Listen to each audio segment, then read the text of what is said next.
انسان کی پیدائش پر شیطان کا اللہ سے جھگڑا۔ جب کچھ بھی نہیں تھا، صرف اللہ کی ذات تھی، اللہ نے سب سے پہلے پانی کو بنایا، پھر پانی کے اوپر اپنا عرش بنایا، پھر اللہ نے قلم بنایا اور قلم کو حکم دیا کہ لکھو، جو کچھ بھی قیامت تک ہونا ہے سب کچھ لکھ دو۔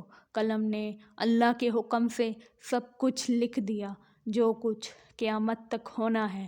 پھر 50,000 سال کے بعد اللہ نے آسمان اور زمین کو بنایا، پھر اللہ تعالیٰ نے فرشتوں اور جنوں کو بنایا۔ انسان کو دنیا میں بھیجنے سے 2000 سال پہلے اللہ نے جنوں کو دنیا میں بھیج دیا تھا، لیکن جنوں نے دنیا میں آ کر خوب دنگا فساد کیا اور خون خرابہ کیا۔ اللہ نے جب انسان کو پیدا کرنا چاہا تو اللہ نے فرشتوں کو بتایا کہ میں ایک ایسی مخلوق پیدا کرنے والا ہوں جو زمین میں میرا خلیفہ ہوگی۔ فرشتے کیونکہ جنات کے حالات دیکھ چکے تھے تو فرشتوں نے اللہ تعالیٰ تبارک و تعالیٰ سے التجا کی کہ اے اللہ پاک، یہ انسان بھی دنیا میں جا کر فساد کرے گا اور خوب خون خرابہ کرے گا۔ تو اللہ نے جواب دیا، جو میں جانتا ہوں وہ تم نہیں جانتے۔ وَإِذْ قَالَ رَبُّكَ لِلْمَلَائِكَةِ إِنِّي جَاعِلٌ فِي الْأَرْضِ خَلِيفَةً قَالُوا أَتَجْعَلُ فِيهَا مَن يُفْسِدُ فِيهَا وَيَسْفِكُ الدِّمَاءَ وَنَحْنُ نُسَبِّحُ بِحَمْدِكَ وَنُقَدِّسُ لَكَ قَالَ إِنِّي أَعْلَمُ مَا لَا تَعْلَمُونَ۔ اور یاد کرو جب تمہارے رب نے فرشتوں سے فرمایا، میں زمین میں اپنا نائب بنانے والا ہوں، تو بولے کیا ایسے کو نائب کرے گا جو اس میں فساد پھیلائے گا، خون ریزیاں کرے گا؟ ہم تجھے سراہتے ہوئے تیری تسبیح کرتے اور تیری پاکی بولتے ہیں۔ فرمایا، جو مجھے معلوم ہے وہ تم نہیں جانتے۔ اللہ نے اسرافیل، میکائیل اور جبرائیل علیہ السلام کو باری باری زمین پر بھیجا کہ جا کر زمین کے چاروں کونوں سے مٹی لے آؤ، میں نے انسان کو پیدا کرنا ہے۔ جب یہ فرشتے باری باری زمین پر آئے زمین سے مٹی لینے کے لیے، تو مٹی نے ان فرشتوں کو اللہ کا واسطہ دیا کہ مجھ سے مٹی نہ لے جاؤ، جس سے ایسے انسان کو پیدا کیا جائے جو جہنم میں جلے گا۔ پھر اللہ نے آخر میں حضرت عزرائیل علیہ السلام کو بھیجا کہ پیارے عزرائیل، تم جا کر مٹی لے کر آؤ۔ جب حضرت عزرائیل علیہ السلام مٹی لینے آئے تو زمین نے ان کو بھی رو کر فریاد کی اور اللہ کا واسطہ دیا کہ مجھ سے مٹی لے کر نہ جاؤ، لیکن انہوں نے ایک بھی نہ سنی اور زمین کے چاروں کونوں سے مٹی لے کر اللہ کے پاس حاضر ہوئے۔ اللہ نے پوچھا، پیارے عزرائیل، جب مٹی نے تم سے رو کر فریاد کی یہاں تک کہ میرا واسطہ دیا تو تمہیں مٹی پر رحم نہیں آیا؟ انہوں نے کہا، یا اللہ، میرے لیے تیرے حکم سے بڑھ کر کچھ نہیں، اس لیے میں مٹی لے کر آ گیا۔ اللہ نے فرمایا، پیارے عزرائیل، آج کے بعد انسان کو مارنے کی ذمہ داری میں تمہیں سونپ رہا ہوں۔ اللہ تبارک و تعالیٰ نے حضرت آدم علیہ السلام کا پتلا بنایا اور 40 سال تک وہ پڑا رہا۔ اللہ نے آدم علیہ السلام کے پتلے پر 39 سال تک غم کی بارش اور 1 سال تک خوشی اور راحت کی بارش فرمائی، اور اس میں انسان کو 2 سبق دیے کہ دنیا میں غم بہت زیادہ اور خوشیاں بہت کم ہیں، اور دوسرا یہ کہ غم کی رات جتنی طویل کیوں نہ ہو، خوشی ضرور آئے گی۔ 40 سال کے بعد جب آدم علیہ السلام کے پتلے کی مٹی بجنے والی مٹی بن گئی، ایسی مٹی جسے ٹھوکر لگنے سے آواز آتی ہو، تو اس سے اللہ نے حضرت آدم علیہ السلام کو پیدا فرمایا۔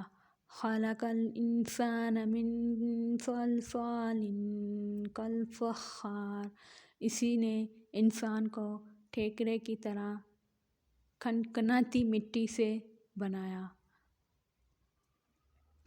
جب حضرت آدم علیہ السلام کا پتلا پڑا تھا تو ابلیس حضرت آدم علیہ السلام کے پتلے کے پاس اکثر چکر لگاتا رہتا اور حسد سے دیکھ کر کہتا تھا کہ اسے ضرور اللہ نے کسی خاص مقصد کے لیے بنایا ہے۔ اس نے ایک دن حسد میں آ کر آدم علیہ السلام کے پتلے پر تھوک دیا۔ اللہ نے حضرت جبرائیل علیہ السلام سے کہا، پیارے جبرائیل، آدم کے پتلے سے جا کر اس تھوک کی جگہ کو اکھاڑ لو۔ حضرت جبرائیل علیہ السلام نے اپنی انگلی سے تھوک والی جگہ کی مٹی کو اتارا اور وہاں پر آج ناف ہے ہماری۔ پھر اللہ نے اس ابلیس کی تھوک والی مٹی سے کتے کو پیدا کیا، اس لیے کتے کے اندر وفاداری انسان کی جبلت کا اثر ہے اور کاٹتا ہے کہ یہ شیطان کی تھوک کا اثر ہے۔ فرشتوں نے آپس میں گفتگو کرنا شروع کر دی کہ اللہ یہ جو بھی مخلوق بنا رہا ہے یہ علم اور رتبے میں ہم سے زیادہ نہیں ہو سکتی۔ اللہ کیونکہ شیطان کے کام بھی دیکھ رہا تھا اور فرشتوں کی باتیں بھی سن رہا تھا، تو اللہ نے کہا جب میں اس کے اندر روح ڈالوں تو تم تمام اسے سجدہ کرنا۔ اللہ نے آدم علیہ السلام کے اندر روح ڈالنے سے پہلے ان کو دنیا کا تمام علم عطا کر دیا، وہ علم بھی عطا کر دیا جو فرشتوں کے پاس بھی نہیں تھا۔ جب آدم علیہ السلام کے اندر روح ڈال چکی، اللہ نے حضرت آدم سے ان چیزوں کے نام پوچھے جو فرشتوں کو بھی پتہ نہیں تھے، اور پھر فرشتوں کو فرمایا، دیکھو میں کہتا نہ تھا جو میں جانتا ہوں وہ تم نہیں جانتے۔ وَعَلَّمَ آدَمَ الْأَسْمَاءَ كُلَّهَا ثُمَّ عَرَضَهُمْ عَلَى الْمَلَائِكَةِ فَقَالَ أَنبِئُونِي بِأَسْمَاءِ هَؤُلَاءِ إِن كُنتُمْ صَادِقِينَ۔ اور اللہ تعالیٰ نے آدم کو تمام اشیاء کے نام سکھائے، پھر سب کو ملائکہ پر پیش کر کے فرمایا، سچے ہو تو ان کے نام تو بتاؤ۔ قال یا آدم انبئهم بأسمائهم فلما أنبأهم بأسمائهم قال ألم أقل لكم إني أعلم غیب السماوات۔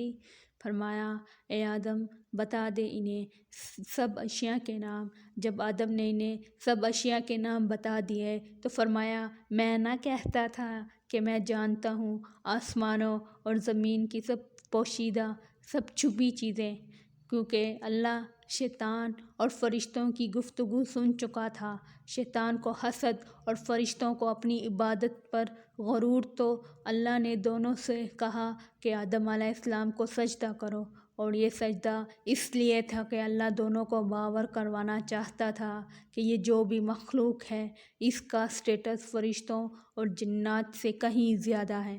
سب نے سجدہ کیا مگر شیطان نے انکار کر دیا اور کہنے لگا میں تو اس سے کہیں زیادہ افضل ہوں، میں کیوں کروں اسے سجدہ۔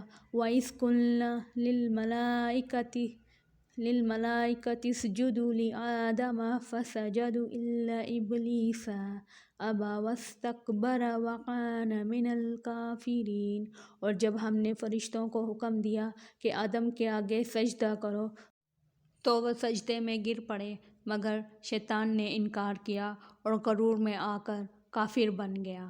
قَالَ مَا مَنَعَكَ أَلَّا تَسْجُدَ إِذْ أَمَرْتُكَ قَالَ أَنَا خَيْرٌ مِّنْهُ خَلَقْتَنِي مِن نَّارٍ وَخَلَقْتَهُ مِن طِينٍ۔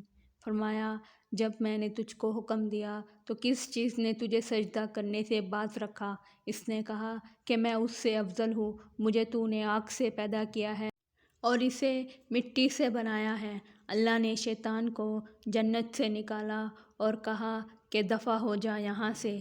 قَالَ فَاهْبِطْ مِنْهَا فَمَا يَكُونُ لَكَ أَن تَتَكَبَّرَ فِيهَا فَاخْرُجْ إِنَّكَ مِنَ الصَّاغِرِينَ۔ فرمایا تو وحشت سے نکل، تجھے شیان نہیں کہ یہاں غرور کرے، بس نکل جا یہاں سے، تو ذلیل ہے۔ جب اللہ نے کہا کہ نکل جنت سے تو ڈر گیا کہیں اللہ نافرمانی کی سزا میں مجھے فنا نہ کر دے۔ تو منت کرنے لگا کہ یا اللہ مجھے قیامت تک کے لیے زندگی دے دے، زندگی کی بھیک مانگنے لگا۔ تو اللہ نے کہا جا تجھے دے دی مہلت۔ قال رب فانظرنی الی یوم یبعثون قال فإنک من المنظرین۔ کہنے لگا پروردگار مجھے اس دن تک مہلت دے جب لوگ مرنے کے بعد زندہ کیے جائیں گے۔ فرمایا کہ تجھے مہلت دی جاتی ہے۔ جیسے ہی اللہ نے مہلت دی تو گارنٹی مل گئی کہ اللہ وعدے کا پکا ہے، اب مہلت مل گئی ہے تو سزا تو نہیں دے گا۔ تو اللہ پر بہتان لگانا شروع ہو گیا کہ تو نے مجھے گمراہ کیا ہے، اب میں بھی تیرے بندوں کو قیامت تک گمراہ کرتا رہوں گا۔ قال فبما اغویتنی لأقعدن لهم صراطک المستقیم۔ بولا قسم ہے تو نے مجھے گمراہ کیا، میں ضرور تیرے سیدھے راستے پر ان بندوں کی طاق میں بیٹھوں گا۔ قال ارأیتک ھذا الذی کرمت علی لئن اخرتنی الی یوم القیامة لأحتنکن ذریتہ الا قلیلا۔ کہنے لگا کہ دیکھ تو یہی وہ انسان ہے جسے تو نے مجھ پر فضیلت دی ہے، اگر تو مجھ کو قیامت کے دن تک مہلت دے تو میں تھوڑے سے شخصوں کے سوا اس کی تمام اولاد کی جڑ کاٹتا رہوں گا۔ اس پر اللہ نے جواب دیا وعزتی وجلالی لا ازال اغفر لهم ما استغفرونی۔ شیطان مردود ذرا میری بات بھی سن، میرے بندے بتقاضے بشریت گناہ کرتے رہیں گے اور کرتے رہیں گے، لیکن جب جب سچی توبہ کریں گے مجھے اپنی عزت اور جلالت کی قسم میں بھی ان کو معاف کرتا رہوں گا۔